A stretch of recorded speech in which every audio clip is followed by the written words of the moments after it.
Assalamualaikum warahmatullahi wabarakatuh. Saya Ferry Ferdiansyah, NPM 20.01030457, kelas H Hukum Ekonomi Syariah.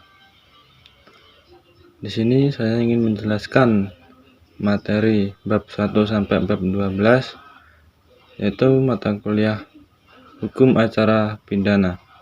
Langsung saja ke materi yang pertama.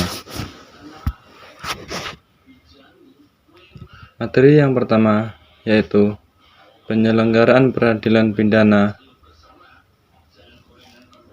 Yang pertama A. Sejarah sistem peradilan pidana. Sistem peradilan pidana untuk pertama kali diperkenalkan oleh pakar hukum pidana dan para ahli dalam Criminal Justice di Amerika Serikat. Sistem peradilan agama berasal dari kata sistem dan peradilan pidana, suatu rangkaian di antara sejumlah unsur yang saling terkait untuk mencapai tujuan tertentu. Peradilan pidana, suatu mekanisme pemeriksaan perkara pidana yang bertujuan untuk menjatuhkan atau membebaskan seorang dari dakwah melakukan tindak pidana. Romingstone dan Onley mendefinisikan sistem peradilan pidana sebagai pemakaian pendekatan sistem terhadap mekanisme administrasi peradilan pidana, dan peradilan pidana sebagai suatu sistem merupakan hasil interaksi antara peraturan perundang-undang, praktik administrasi, dan sikap atau tingkah laku sosial.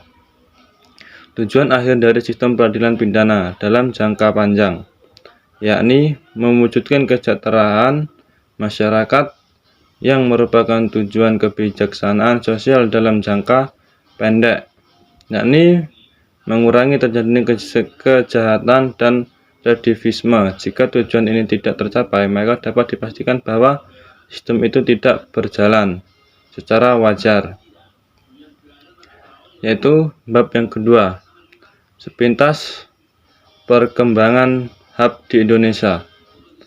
Pada masa sesudah proklamasi kemerdekaan, aturan-aturan yang berlaku di Indonesia pada zaman penjajahan berdasarkan asas konkordinasi, termasuk juga peraturan yang mengatur mengenai masalah secara pidana.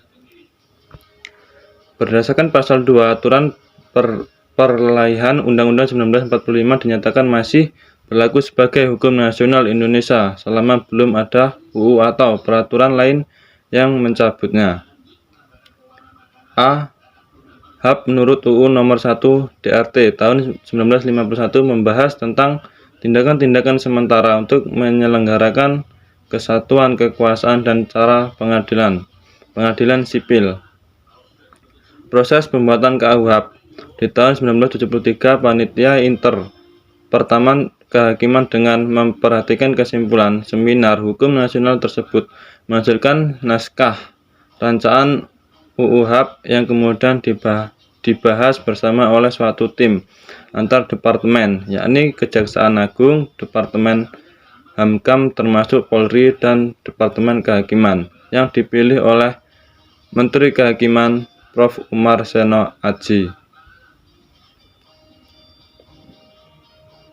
Yaitu makalah yang ketiga, pengertian HAM. Yaitu HAM adalah hukum formal, artinya hukum yang digunakan untuk menegakkan hukum pidana material. HAM dapat ditemukan dalam UU Nomor 8 Tahun 1981 yang biasa disebut dengan KUHP. Simons mengemukakan HAM disebut juga hukum pidana formal yang mengatur tentang bagaimana negara melalui alat-alatnya melaksanakan haknya untuk memindahkan dan menjatuhkan pidana. Sumber HAM UU Nomor 8 Tahun 1981 tentang Kitab UU HAM KUHP yang mulai berlaku 3 Desember 1981. Pelaksanaan KUHP yang mulai berlaku 1 Agustus 1983. Fungsi HAM represi tidak yang dilakukan setelah peristiwa terjadi. Pada fungsi ini, HAM digunakan sebagai sarana dalam melaksanakan dan menegakkan hukum. pidana kepada seseorang yang telah melakukan perbuatan pidana. Yang kedua, preventif dilakukan untuk mencegah terjadi sebuah tindak pidana, sehingga diharapkan mengurangi tindak kejahatan. Tujuan HAP yang pertama untuk mencari dan mendapatkan kebenaran akan suatu tindak pidana. Yang kedua, untuk melakukan penuntutan kepada tersangka. Yang ketiga, untuk melakukan pemeriksaan dan penjatuhan putusan.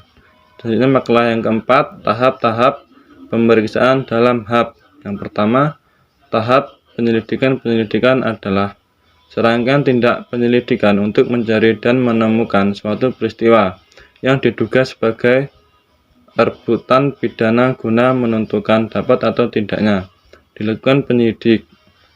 Yang kedua, tahap penyidik diberi wewenang khusus untuk mencari dan mengumpulkan bukti dengan bukti itu membuat atau menjadi terang suatu tindak pidana yang terjadi serta sekaligus menemukan tersangka atau pelaku tindak pidananya.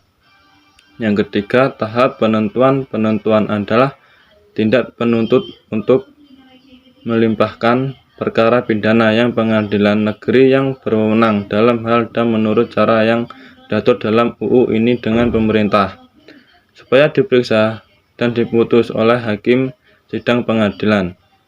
Yang keempat, tahap persidangan dalam hal ini ditetapkan 3 orang majelis hakim pada pengadilan negeri untuk mengadili suatu perkara. Setelah ditetapkan 3 orang majelis, maka selanjutnya ditetapkan oleh hari sidang. Makalah yang kelima, perihal penuntutan. Tugas dan wewenang penuntut umum di dalam pasal 13 KUHP dinyatakan bahwa penuntut umum adalah jaksa yang diberi wewenang untuk melakukan penuntutan dan melaksanakan penuntutan hakim. Mengenai wewenang jaksa penuntut umum diatur lebih lanjut dalam pasal tugas dan wewenang sebagai berikut.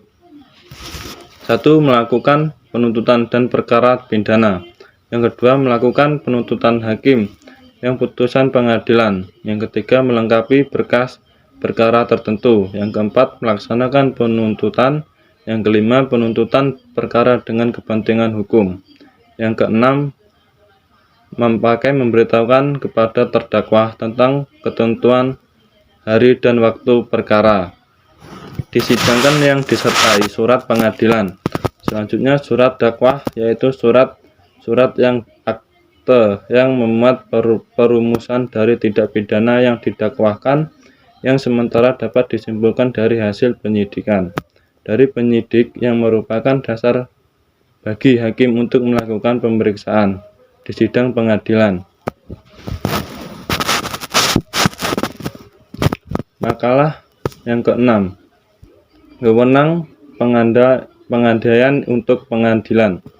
Tujuan utama membahas kewenangan mengadili adalah untuk memberikan penjelasan mengenai masalah pengadilan mana yang benar dan tepat berwenang mengadili suatu sengketa atau kasus yang timbul agar pengajuan dan penyampaian kepada pengadilan tidak keliru. Ada 2 macam kewenangan, yaitu yang pertama, kewenangan mutlak, yaitu menyangkut mengenai pembagian kekuasaan absolut untuk mengadili.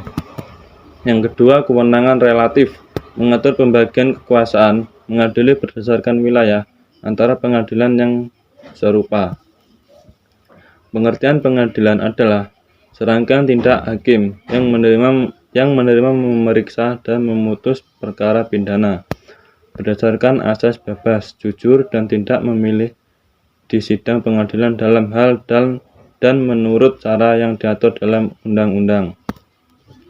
Kewenangan pengadilan tinggi, pasal 87, mengadili perkara yang diputus oleh pengadilan negara dalam daerah hakimnya yang diminta banding. Kewenangan pasal 88, mengadili semua perkara pidana yang dimintakan kasasi. Selanjutnya makalah yang ke-7, ganti kerugian rehabilitas dengan penggabungan gugatan ganti kerugian. Yang pertama, gugatan ganti rugi atas tersangka dan terdakwa. Berdasarkan KUHP, semua pihak yang merasa dirugikan oleh pelaku delik itu dapat mengajukan gugatan 10 ketentuan tentang ganti kerugian. Setelah peninjauan kembali sangat penting dan terlalu menjadi ketentuan yang universal juga. Yang kedua, gugatan ganti rugi setelah meninjau kembali memperoleh kekuatan hukum tetap berdasarkan KUHP.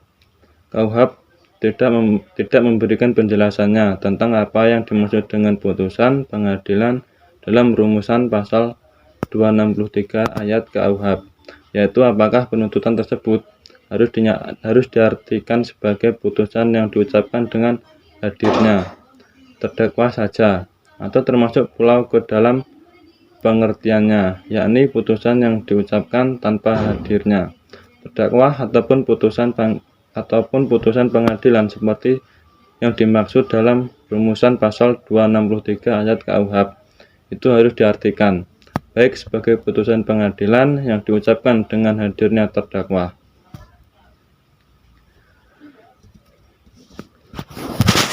Selanjutnya, yang ke bab 8, pemeriksaan di sidang pengadilan.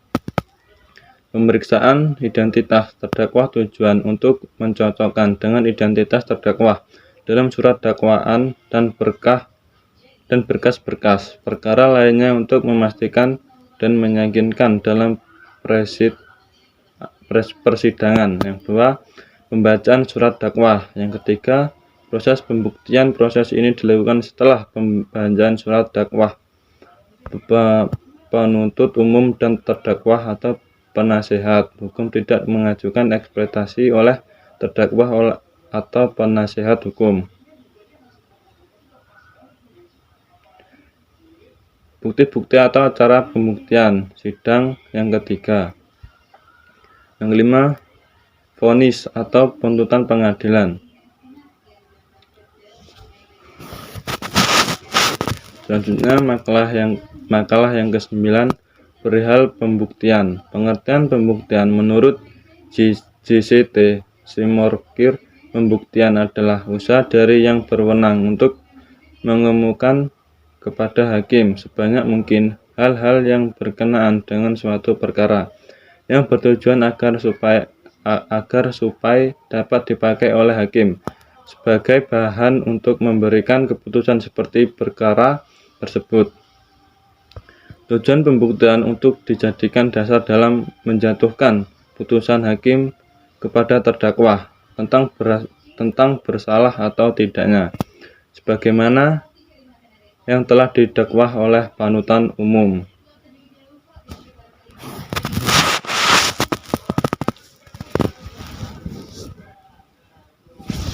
Selanjutnya, makalah yang ke-10, putusan-putusan pengadilan. Putusan hakim merupakan mahkota sekaligus puncak pencerminan nilai-nilai keadilan, kebenarannya hakiki, HAM, penguasaan hukum atau fakta secara mapan maupun dan fakultul. Fungsi seseorang hakim adalah untuk memberi wewenang oleh UU untuk melakukan atau mengadili setiap perkara yang dilimpahkan kepada pengadilan. Kewajiban hakim tidak boleh menolak untuk memeriksa perkara pengadilan. Hakim tidak boleh menolak perkara dengan alasan tidak ada aturan hukumnya atau aturan hukumnya kurang jelas. Seorang hakim wajib mengundurkan diri dari persidangan apabila terkait hubungan keluarga, saudara atau semenda sampai derajat ketiga atau hubungan suami istri meskipun telah bercerai.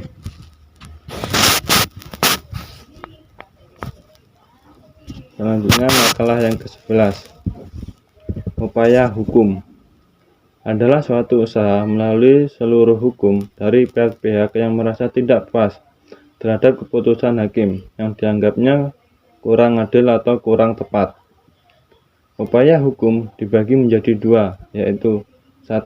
Upaya hukum, yaitu biasa hak terdakwa dan dan penuntut untuk tidak menerima putusan pengadilan negeri atau tingkat pertama. Upaya ini terdiri dari 3 bagian, yaitu yang pertama perlawanan, yang kedua pemeriksaan, yang ketiga kasasi. 2. Upaya hukum luar biasa merupakan pengucuran dari upaya hukum biasa dan termasuk ke dalam upaya luar biasa, yaitu kasasi demi kepentingan hukum. Yang kedua, peninjauan kembali putusan pengadilan yang telah memperoleh kekuatan hukum yang tepat.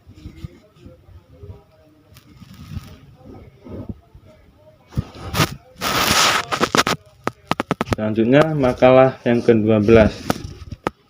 Pelaksanaan putusan pengadilan atau eksekusi.